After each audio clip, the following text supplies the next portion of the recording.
وعباد الرحمن الذين يمشون على الأرض هونا وإذا خاطبهم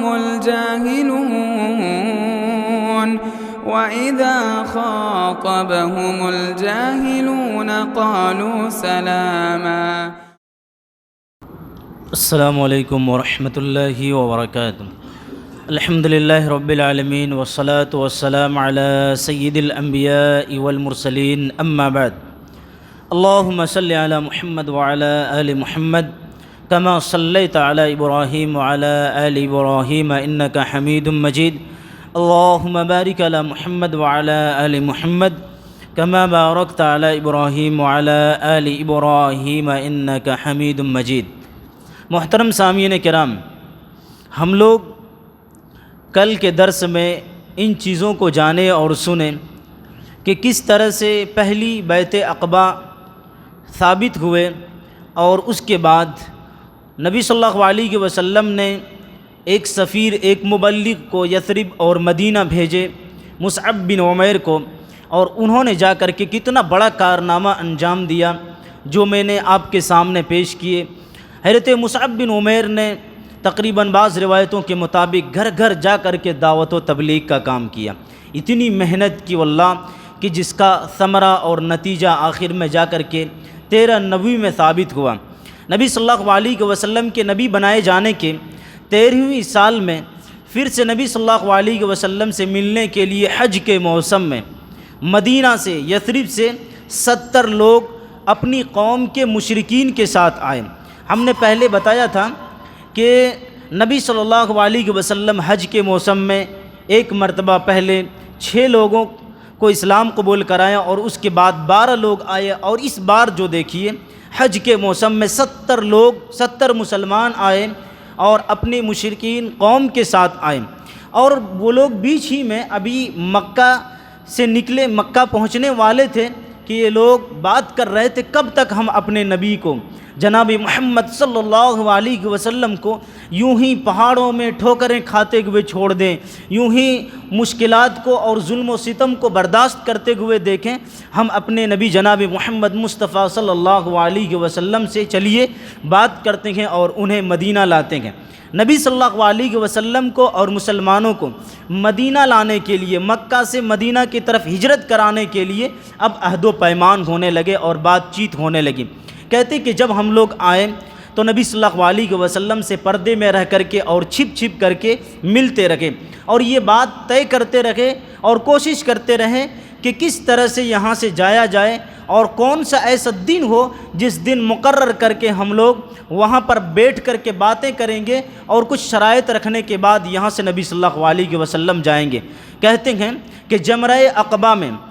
12 ذی الحجہ کو ایام تشریق کے وقت نبی صلی اللہ علیہ وسلم سے بات ہوئی کہ اس رات کو ہم لوگ ملیں گے، اور نبی صلی اللہ علیہ وسلم سے اور مسلمان جو آپس میں مل کر کے اس اجتماع میں بات کریں گے تو اس اجتماع کی کسی کو خبر نہیں ہونی چاہیے، نہ مشرکین مکہ کو اور نہ ہی ہمارے ساتھ یثرب سے جو لوگ آئے ہوئے ہیں، اگرچہ وہ ہماری قوم کے کیوں نہ ہو، کسی کو کان و کان اس کی خبر نہیں ہونی چاہیے. بہرحال کعب بن مالک رضی اللہ عنہ کہتے ہیں کہ ہم لوگوں نے اسی طرح سے اور اسی پلاننگ کے ساتھ کام کیا، اور ایک معزز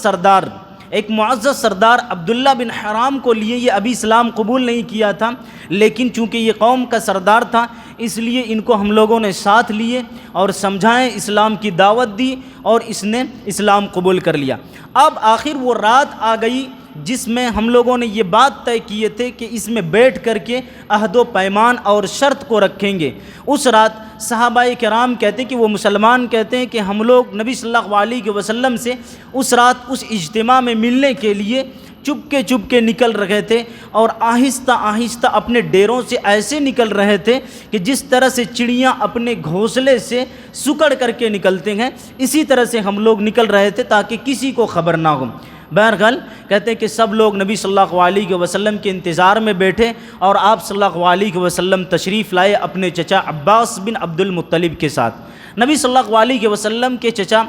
عباس رضی اللہ عنہ نے بات کی شروعات کی اور کہا کہ دیکھو یہ محمد صلی اللہ علیہ وسلم ہمارے بھتیجے ہیں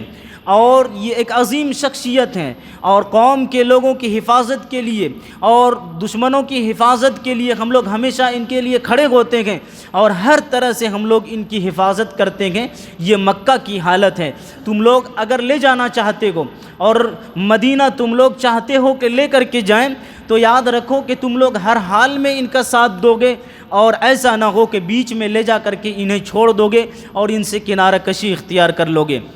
اس کے بعد کعب بن مالک کہتے ہیں کہ ہم نے آپ کے چچا کی بات کو سننے کے بعد کہا کہ اب نبی صلی اللہ علیہ وسلم آپ گفتگو فرمائیے۔ تو اللہ کے نبی صلی اللہ علیہ وسلم نے اس اجتماع میں، اس میٹنگ میں سب سے پہلے قرآن کی تلاوت کی، اور اس کے بعد اللہ رب العالمین کی طرف لوگوں کو بلائے، اور اس کے بعد اسلام کی تعلیمات اور دین کی طرف لوگوں کو رغبت دلائے۔ اس کے بعد نبی صلی اللہ علیہ وسلم نے اس اجتماع میں، اس عہد و پیمان میں کچھ شرطیں رکھیں، اور اس میں سے ایک بات یہ تھی کہ چستی ہو یا سستی ہو، ہر حال میں تم ہماری بات کو مانو گے، تنگی ہو یا خوشحالی ہو، ہر حال میں تم لوگ خرچ کرو گے، اور اسی طرح سے اللہ رب العالمین کے راستے میں اٹھ کھڑے ہوگے، اور تم ہماری جان کی حفاظت ایسے کرو گے جس طرح سے اپنے بال بچوں کی جان کی حفاظت کرتے ہو، اسی طرح سے ہماری حفاظت کرو گے۔ اس کے بعد مجمع کے لوگوں نے اٹھ کر کے کہا، اس میں سے ایک شخص اٹھ کر کے کہتا ہے کہ اللہ کے رسول، اللہ کی قسم ہم آپ کی حفاظت اپنے بال بچوں کی طرح کریں گے۔ اور اسی طرح سے ایک شخص مجمع میں اٹھ کر کے کہتا ہے کہ اللہ کے رسول، لیکن ہمارے اور یہود کے درمیان میں ایک عہد و پیمان ہے، اور اس رسی کو ہم توڑیں گے، اور اس کے بعد اللہ رب العالمین نے آپ کو اگر غلبہ دیا، آپ کو اللہ رب العالمین نے اگر جیت دلائی، تو ایسا تو نہ ہو کہ آپ اپنے قوم سے مل جائیں گے ہم لوگوں کو چھوڑ کر۔ اللہ کے نبی صلی اللہ علیہ وسلم مسکرائے اور کہا کہ میں تم سے ہوں اور تم ہم سے ہو، تمہارا خون ہمارا خون ہے، اور اس کے بعد کہا کہ تم جس سے جنگ کرو گے میں بھی ان سے جنگ کروں گا۔ اس کے بعد نبی صلی اللہ علیہ وسلم عہد و پیمان کی یہ باتیں طے ہونے کے بعد آپ صلی اللہ علیہ وسلم لوگوں سے بیعت کرنے کے لیے ان کے ہاتھ کو تھامے۔ اس میں سے ایک شخص حضرت عباس بن عبادہ رضی اللہ عنہ کھڑے ہوئے، اور انہوں نے کہا کہ اے خزرج کے لوگوں، اے قبیلہ خزرج کے لوگوں، یاد رکھو کہ تم لوگ جو محمد صلی اللہ علیہ وسلم کو یہاں سے لے جانے کا عہد و پیمان کر رہے ہو، یاد رکھو کہ یہ عہد و پیمان اور یہ بیعت ایسے ہیں گویا کہ گورے اور کالے سے تم جنگ کرنے والے ہو، گویا کہ تمہارے سردار اور تمہارے لوگوں لڑائی میں ختم ہونے والے ہیں۔ اس لیے تم لوگ سوچ سمجھ کر کے اس قدم کو اٹھاؤ، اور ان تمام باتوں کو اگر سمجھ رہے ہو، اس کے بعد یہ نبی صلی اللہ علیہ وسلم کو یہاں سے لے جانے کی بات کرنا۔ مجمع کے لوگوں نے بہت زور کی آواز میں کہا کہ جی ہاں ہم لوگ سمجھ رہے ہیں۔ اس کے بعد سعد بن زرارہ رضی اللہ عنہ کہتے ہیں کہ وہ کھڑے ہو کر کے کہا کہ لوگوں یاد رکھو کہ ہم ایسے دشمنی مول لے رہے ہیں، نبی صلی اللہ علیہ وسلم کو یہاں سے جب لے کر کے جائیں گے تو پورے عرب سے گویا ہم لوگ دشمنی مول لینے والے ہیں۔ کیا اس دشمنی مول لینے کے بعد اور اس میں ڈٹ کر کے اور برداشت کر کے رہنے کے قابل ہو؟ اس کے بعد ہی تم نبی صلی اللہ علیہ وسلم کو یہاں سے لے کر کے جاؤ گے۔ سب نے بیک وقت کہا کہ ہم تیار ہیں۔ اس کے بعد نبی صلی اللہ علیہ وسلم نے ان تمام لوگ نبی صلی اللہ علیہ وسلم کے ہاتھوں میں بیعت کیے، اور نبی صلی اللہ علیہ وسلم نے کہا کہ 12 نقیب تیار کیے جائیں، یعنی 12 لوگ ایسے ہوں جو ان تمام لوگوں کی نگرانی کریں گے۔ ایک طرح سے سمجھ لیجئے کہ وہ سرداری کریں گے، ان تمام لوگوں کی نگرانی کریں گے۔ تو اللہ کے نبی صلی اللہ علیہ وسلم نے ان میں سے 12 لوگوں کو ایک ذمہ دار کے ٹائپ میں بنائے، اور اس میں سے 9 لوگ خزرج کے تھے، اور اسی طرح سے 3 لوگ قبیلہ اوس کے تھے۔ اس کے بعد نبی صلی اللہ علیہ وسلم ابھی عہد و پیمان کر رہے تھے، اور عہد و پیمان کی باتیں طے ہو رہی تھی، اور سارے لوگ اب اٹھنے والے تھے کہ ایک طرح سے ایک گھاٹی کی طرف سے آواز آتی ہے کہ دیکھو یہ محمد ہیں قبیلے کے لوگوں اور خیمے کے لوگوں، تیار ہو جاؤ کہ یہ لوگوں کو بددین بنا رہے ہیں، یہ لوگوں کو دین سے پھیر رہے ہیں، تم لوگ اٹھو اور اس کی طرف بڑھو۔ اس میں سے تمام کے تمام لوگ جو اس مجمع میں تھے ڈر گئے، اور اس کے بعد کہا کہ یہ کیسی آواز ہے؟ اللہ کے نبی صلی اللہ علیہ وسلم نے کہا کہ یہ اس گھاٹی کا شیطان ہے، یہ اس گھاٹی کا شیطان ہے۔ اللہ کے نبی صلی اللہ علیہ وسلم نے کہا کہ عنقریب ہم تم سے رخ موڑنے والے ہیں، اور تم سے فارغ ہونے والے ہیں، اور تم سے جدا ہونے والے ہیں۔ اس کے بعد نبی صلی اللہ علیہ وسلم یہ تمام کے تمام مجمع ختم ہوئے۔ اس کے بعد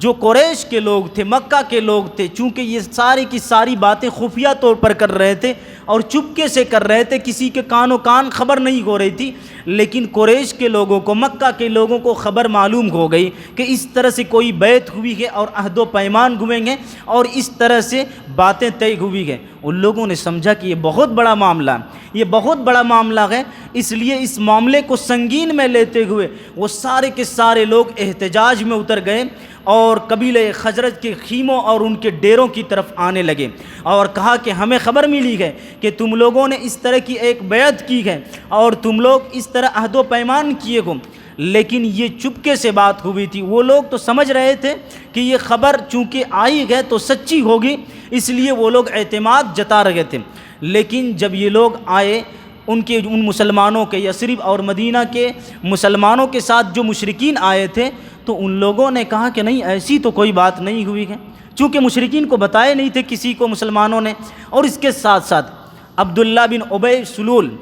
یہ شخص بھی کہہ رہا تھا کہ کوئی کام یہ لوگ میرے بغیر پوچھے ہوئے کرتا نہیں ہے، تو مجھے یہ معلوم ہوتا ہے کہ یہ خبر جھوٹی ہے۔ اب اس کے بعد مشرکین مکہ نے سمجھ لیا کہ یہ خبر غلط ہے اور یہ افواہ پھیل گئی ہے۔ اس کے بعد یہ لوگ لوٹ کر کے چلے گئے اور کسی کو کچھ نہیں کہا، لیکن آخر کار جب مسلمان یہاں سے یثرب کی طرف جانے لگے اور وہ بالکل پہنچ چکے تھے، تو پھر یہ لوگ اس خبر کو کورید رہے تھے کہ آخر اس میں تو کچھ تو سچائی ہوگی۔ آخر کار ان لوگوں کو یقین ہو گیا کہ یہ خبر سچی ہے، تو وہ لوگ اپنے گھوڑے اور اپنے اونٹوں کو دوڑائے اور ان لوگوں کا پیچھا کیا، لیکن وہ وقت گزر چکا تھا، وہ وقت گزر چکا اور مسلمان اپنے ٹھکانے میں پہنچ چکے تھے، اور صرف 2 مسلمان ایسے تھے جو راستے میں تھے، لیکن ان میں سے ایک منذر تھے جن کا پیچھا کیا گیا اور اس نے اپنے سواری کو تیز دوڑایا اور وہ اپنے ٹھکانے میں پہنچ گئے۔ باقی ایک اور مسلمان تھے جن کا پیچھا کیا گیا، لیکن انہیں کچھ مارنے کے بعد اسی مکہ کے 2 لوگوں نے انہیں بچایا اور اس کے بعد انہیں اپنے مکان اور مدینہ بھیج دیا گیا۔ بہرحال نبی کریم صلی اللہ علیہ وسلم نے یہ جو دوسری بیعت عقبہ کی ہے، اس میں نبی صلی اللہ علیہ وسلم کو بڑی کامیابی ملی، اور یہاں سے اب اسلام پھیلنے کے جو رفتار ہے اور زیادہ تیز ہو گیا، اور نبی صلی اللہ علیہ وسلم اور مسلمان مدینہ کی طرف اب ہجرت کرنے والے ہیں۔ انشاءاللہ ان باتوں کو کل آپ کے سامنے رکھیں گے۔ اللہ رب العالمین سے دعا ہے رب العزت ہم تمام لوگوں کو اسلام کی حفاظت کرنے اور مسلمانوں کی حفاظت کے لیے کھڑے ہونے، اور جہاں کہیں بھی کوئی بھی مسلمان مظلوم ہیں ان کی مدد کے لیے کھڑے ہونے اور ان کے لیے دعا کرنے کی توفیق نصیب فرمائے۔ آمین۔ وآخر دعوانا الحمد للہ رب العالمین۔